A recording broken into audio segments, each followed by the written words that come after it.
Welcome to the Genius Factory. Enjoy the video.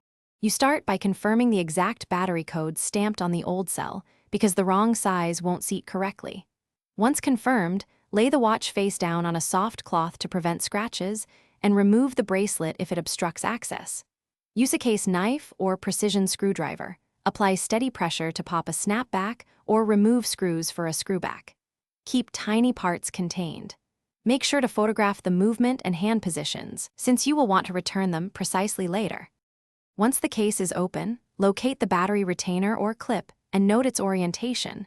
This matters for contact and polarity.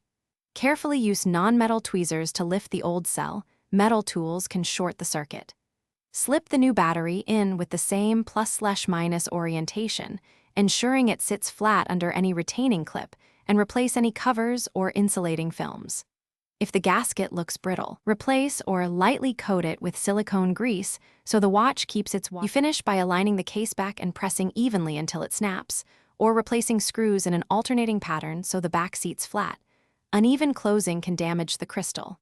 Set the time and date, then wear or place the watch face up to confirm the movement runs smoothly for at least 24 hours.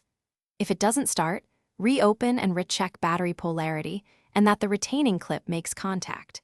Make sure no insulating film remained under the cell. If uncertain, try a known good battery. Thanks for watching. If you found this helpful, don't forget to like and subscribe.